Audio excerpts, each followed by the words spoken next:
Constitution पढ़ते हैं या लॉ पढ़ते हैं तो उसका सबसे प्यारा और खूबसूरत तरीका है पढ़ने का कि आप लॉ को हमेशा इंटरकनेक्ट करके पढ़ें। जितना ज्यादा आप सेक्शंस को इंटरकनेक्ट करेंगे आपको वो सेक्शंस दिमाग में भी याद रहेंगे और आपको उसे समझने में, याद रखने में और ज्यादा इजी हो जाएगा, ज्यादा आसानी हो जाएगी। तो section 311 and section 313 of code of criminal procedure 1973 ये कनेक्टेड है। और ये 165 से कैसे कनेक्टेड है ये भी अभी आपने देखा। देखिए सीआरपीसी का सेक्शन 311 है।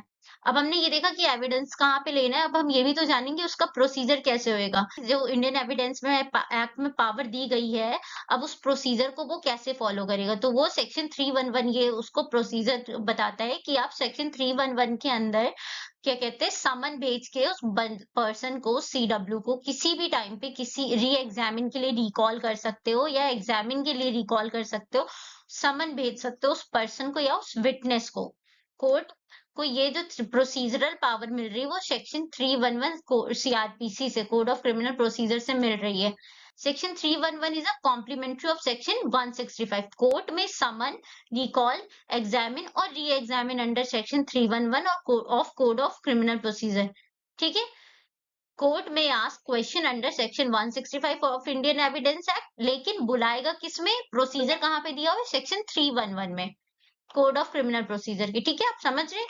फिर सेक्शन 311 ऑफ सीआरपीसी जो है वो दो पार्ट्स में डिवाइडेड है। द कोर्ट में कॉल द विटनेस एज सीडब्ल्यूज and the court shall call the witness on applying of the parties. अब यहाँ पे जो सीआरपीसी का 311 में दो पावर देता है या दो पार्ट में वो एक तरह से डिफाइन होता है। पहला, कोर्ट जो 165 में कर रहा है कि बंदे को खुद भी बुला सकता है। दूसरा, अगर कोई पार्टी चाहती है और वो 311 सेक्शन 311 के अंदर अप्लाई करती है या एप्लीकेशन देती है तो उस बेसिस पे भी कोर्ट किसी भी पर्सन को या किसी भी पार्टी को या किसी भी विटनेस को रिकॉल कर सकता है एग्जामिनेशन के लिए।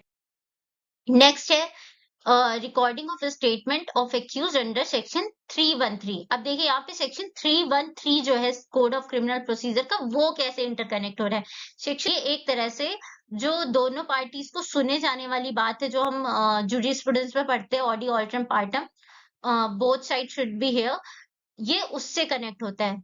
तो ये एक तरह से फंडामेंटल प्रिंसिपल ऑफ फेयरनेस है। ये राइट दे रहा है हमारे एक्यूज को भी कि उसको भी सुना जाएगा। कैसे, अगर सपोज कोई क्रिमिनल ट्रायल हो रहा है, ट्रायल चल रहा है, कोर्ट ने एक बंदे को बुलाया या एक विटनेस आया, अब उसने आके कुछ बोला, फिर वो कोर्ट की रिस्पॉन्सिबिलिटी कि वो एक्यूज को एक बारी पूछे या कंफर्म करे कि क्या ये सही है या गलत है। आपने जो नॉर्मल प्रोसीडिंग्स देखी होंगी कोर्ट्स में उसमें ऐसा देखा होगा, या फिर आपने टीवी वगैरह में भी देखा होगा कि जब भी कोई एक विटनेस आता है, वो कुछ बोलता है तो कोर्ट पूछता है अक्यूज से कि क्या ये जो बोल रहा है ये बात सही है, आप इसको एक्सेप्ट कर रहे हो। तो ये एक तरह से उसको फंडामेंटल प्रिंसिपल ऑफ फेयरनेस दी जा रही है। फेयरनेस के अंडर उसको पूछा जा रहा है कि भाई तुम्हें जो बोला जा रहा है क्या ये तुम एक्सेप्ट कर रहे हो कि तुमने ऐसा कुछ किया भी है, ये फॉल्स एलिगेशन है। एक बारी को कोर्ट उससे पूछता है ये, और ये शैल होता है, कोर्ट को उसको पूछने ही होता है कि तुम बताओ कि ये जो बात है या ये सही है कि नहीं है। और ये चीज कोर्ट हर एक विटनेस हो जाने के बाद भी पूछ सकता है, री एग्जामिनेशन, क्रॉस एग्जामिनेशन के पहले, या हर एक विटनेस के बाद में भी कोर्ट एक्यूज से पूछ सकता है। इधर आप देख रहे हैं यहाँ पे क्या बोल रहा है, ये बोल रहा है कि it is mandatory to ask the opinion of the accused after the examination. कह रहा है कि एक दो विटनेस होने के बाद ये मैंडेटरी होता है कि कोर्ट जो है, वो जज जो है, वो एक्यूज को पूछेगा कि भाई तुम इस पे अपनी ओपिनियन दो कि ये सही बोल रहा है कि नहीं बोल रहा है, ये जो भी बोल रहा है इस पे तुम्हारी क्या ओपिनियन है।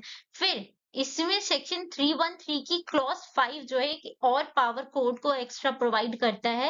वो क्या है, ये सीधा से कह रहा है कि जो हमारे कोर्ट है या जजेस है, वो उनके पास ये पावर होती है section 313 clause 5 of the CrPC के अंदर कि वो दोनों ही पार्टीज में से किसी भी पार्टीज के वकीलों के साथ मिलके वो क्वेश्चन प्रिपेयर कर सकते हैं जो वो एक्यूज से पूछना चाहते हैं। और एक्यूज के पास भी ये पावर है कि वो उसका रिटर्न में एक रिटर्न स्टेटमेंट दे सकता है कोर्ट को कि भाई उससे जो क्वेश्चन पूछे गए हैं उसका ये आंसर है, या उसके ये ओपिनियन या व्यूज हैं उन क्वेश्चंस पे।